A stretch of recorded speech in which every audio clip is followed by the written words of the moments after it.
وخصوصا لما الفرنسيين بدأوا يفرضوا ضرائب ويهدموا بيوت ومساجد عشان تأمين القوات. نابليون كان بيحاول يبين إنه كويس وبيحب الإسلام، بس الأفعال كانت عكس كده تماما. الضرائب زادت والفرنسيين بدأوا يهدوا أبواب الحارات اللي كانت بتحمي الناس زمان عشان يفتشوا البيوت ويسيطروا على الحركة. أول حاجة مركز الثورة كان الأزهر الشريف، وكان هو المقر اللي بتطلع منه الأوامر والخطط. ثورة القاهرة الأولى أكتوبر 1798، الناس كانت بتغلي، ومركز الثورة كان الأزهر الشريف. المشايخ وطلبة العلم والتجار نزلوا الشوارع وعملوا متاريس. المصريين قتلوا ديباوي حاكم القاهرة الفرنسي. نابليون اتجنن وضرب القاهرة بالمدافع من فوق جبل المقطم، ودخل الخيول الجامع الأزهر. الحركة دي أغضبت المصريين جدا، خلت كل مصري يحلف إنه لازم يخرجه.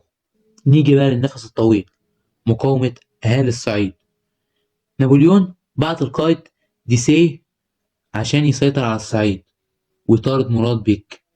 الصعيد كان مقبرة للفرنسيين حرفيا. ليه بقى؟ حرب الشوارع، الكر والفر. الصعايدة ما كانوش يواجهوا في ميادين مفتوحة، كانوا بيطلعوا من وسط النخيل يضربوا ويختفوا. بعد كده الروح القتالية في معركة قنا وأبانود، الستات كانت بتزغرط عشان تشجع الرجالة، والشباب كانوا بيحدفوا نفسهم على المدافع عشان يعطلوها. نيجي بقى للمدد العربي.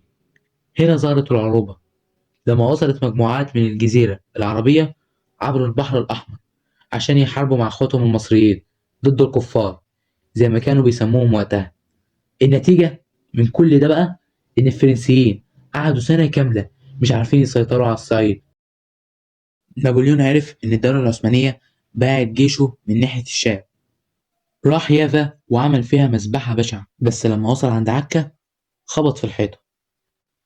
أحمد باشا الجزار كان حاكم عكا في الوقت ده، كان رجل صلب جدا والأسوار كانت قوية، والإنجليز كانوا بيساعدوه من ناحية البحر. ففشل نابليون ورجع مصر مكسور. خرج نابليون من مصر سرا في ليلة 23 أغسطس من عام 1799، متخليا عن جيشه لمواجهة الصعوبات والضغط العسكري، ورجع لفرنسا للتدخل في الأوضاع السياسية.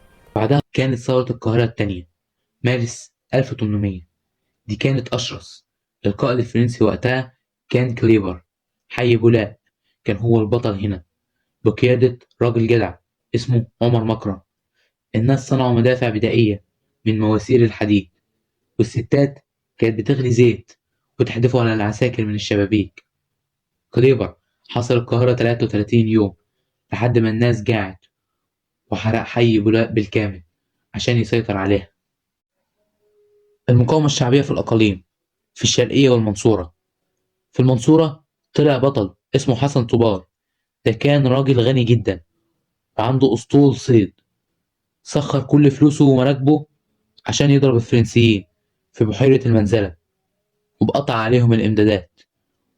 وفي الشرقية الأهالي كانوا بيقطعوا خطوط المواصلات والبريد لدرجة إن العسكري الفرنسي كان بيخاف يمشي لوحده. وفي وسط ما كليبر فاكر إنه سيطر على الدنيا، ظهر شاب سوري بيدرس في الأزهر عنده 24 سنة اسمه سليمان الحلبي. سليمان تنكر في سي شحات ودخل جنينة قصر كليبر، وأول ما شافه طعنه 4 طعنات قضت عليه. سليمان الحلبي استشهد بعد تعذيب بشع، بس بقى رمز للمقاومة، وإن المقاومة مش بس مصرية، ده عربية وإسلامية ضد أي محتل. مسك بعدها واحد اسمه مينو، كان عايز يقعد في مصر وأسلم واتجوز مصرية، ولكن الضغط من الإنجليز والعثمانيين كان أقوى منه. في الآخر استسلم وخرجت الحملة سنة 1801 ميلادية. رغم إن ده كان احتلال، بس ساب حاجات غيرت تاريخنا، زي أولهم حجر رشيد اللي بسببه العالم شامبليون فك رموز اللغة المصرية القديمة وعرفنا تاريخ أجدادنا. وأيضا كتاب وصف مصر، أكبر موسوعة سجلت كل دبة ونملة في مصر وقتها. والمجمع العلمي دخلوا لينا فكرة المطبعة والعلوم الحديثة، ودرسوا مشروع قناة السويس بس ما نفذوهوش وقتها.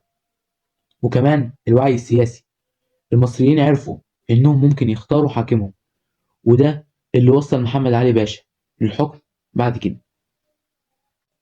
الخلاصة إن الحملة الفرنسية كانت صدمة حضارية، بس الأهم إنها صحت المارد اللي جوه المصريين، وخلتهم يعرفوا إنهم قوة لا يستهان بها، وإن السلاح الحديث ممكن يتهزم قدام الإرادة والشجاعة.